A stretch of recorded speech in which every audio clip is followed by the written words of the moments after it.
আদৌ জোরে বাবা লাগছে।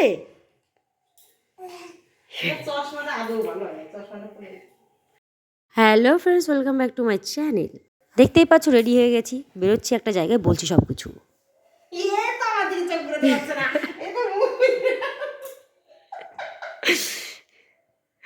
আয়নাতে ওই মুখ দেখবো যখন, কপালের কালো তিল পড়বে চোখে, দেখবে যখন ওই বকুল শাখে ভ্রমর যে এসেছিল জানবে লোকে।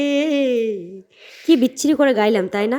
একেতে আমার গলার টোনটা খুবই খারাপ, তারপরে লেগে গেছে বাবা দুজন নেয় না।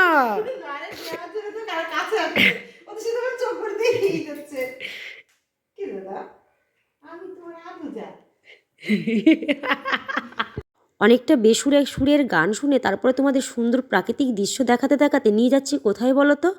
হ্যাঁ, নিয়ে যাচ্ছি তোমাদের আজকে পিকনিকে। পিকনিক ঠিক না, খুব বড় না, ছোটোখাটো। পুচকুর অন্নপ্রাশনের সময় অনেকে আসতে পারেনি, ওর অফিসে আমার ট্রেন কলিগরা, কারণ সেই সময় খুবই বৃষ্টি ছিল, সেই জন্য আসতে পারি। তাই পুচকুকে দেখার জন্য সবাই মিলে একসঙ্গে এক জায়গায় হয়েছে। এখানে এসে দেখি তোমাদের দাদাভাই রান্না করছে। আমি তো বলছি পায়েস রান্না করছে গো। আহারে, এরা এসে খেতেও বসে গেছে আর আমরা কেমন আসছি না। এটা ওর মানে চীনা আদর করা হলো, বাবা বলে খেয়ে যাও ওই যে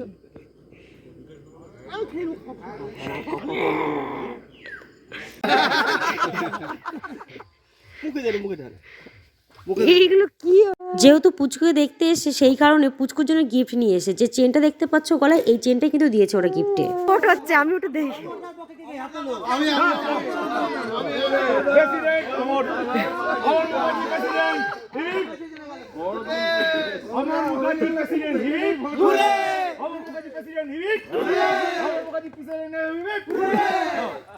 আমি এইটা জিনিস বুঝলাম না, একটা দাদাকে নিয়ে এরা সবাই সব স্লোগান দিচ্ছে, কী কারণে সত্যি আমি জানি না। যেহেতু আমবাগানে পিকনিকটা হচ্ছিল মাঠের পাশে, মাঠে অনেক রকমের ফসল চাষ করা হয়েছিল, তা আমার একটু ইচ্ছা হলো সেগুলো দেখে আসি। তো দেখতে গিয়ে দেখলাম ফুলকপি বাগান। ফুলকপি বাগানে ফুলকপি খুঁজতে গিয়ে পেলাম না খুব একটা ফুলকপি মোটামুটি হয়েছে, সেটা বেশ সুন্দর কিউট একটা ছোট্ট একটা ফুলকপি, দেখে খুব ভালো লাগলো। তার ফুলকপি আমার মা স্নেক সেভার ব্রাদারের ভিডিও খুব ভালো দেখে, হ্যাঁ, তাই এই যে সামনে একটা জঙ্গল দেখে মনে হচ্ছে বেতুয়াডবরি ফরেস্ট। এই ফরেস্টের চন্দ্র ওরা আর কালার ছাড়া হয়েছে, তুমি যাবে? এই দেখো কত সুন্দর রজনীগন্ধা, যেখানেই শুনবে প্রেশার কুকারের সিটি সেইখানেই ভাববে মৃত্যু আসনি সংকেত, চন্দ্রবড়া এখানে থাকলেও থাকতে পারে। এসে গেছে চন্দ্রবড়া, ময়াল সাপা থাকতে পারে এখানে, বড় বড় অজগরও আছে,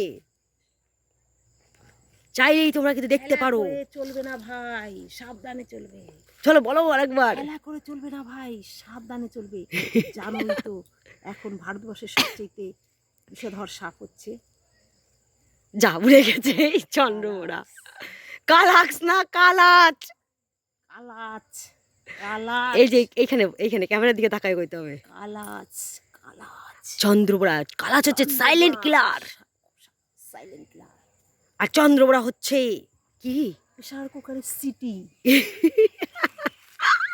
মায়ের রজনীগন্ধা ফুলের খেতে পেতে যেতে না করছে, যদিও বা থাকতে পারে কালাচ বা চন্দ্রবড়া, কারণ এই পাশেই আছে বেথুয়াডবরির ফরেস্ট। নার্সারি টাইপের ছিল কিছু একটা। এই দেখো ফরেস্টটাকে আরও ঘন করার জন্য লাগিয়ে রেখেছে পাম গাছ। আর জানোই তো বিদেশের পাম গাছে পাওয়া যায় বিভিন্ন রকমের বিষাক্ত সাপ। আমাদের খাওয়া দাওয়ার পরে বেশ খানিকটা মাংসর ভাত পড়েছিল, সেইটাকে করলাম কি একসঙ্গে মাখালাম, মাখিয়ে আবার মাখিয়ে আমরা নিয়ে চলে গেছি কুকুরগুলোকে দিতে। বেশ কটা কুকুর ছিল ওখানে, একটাই কেবল এখন এসছে, বেশ কটা ছিল, বেশ আলাদা আলাদা করে ওদের খাবারগুলো দেওয়া হয়েছে। তো চলো ভাই, আজকে ভিডিওটা এই পর্যন্তই। আশা করি তোমাদের ভালো লাগবে। আমার পুচকু তোমাদের বাই বলছে।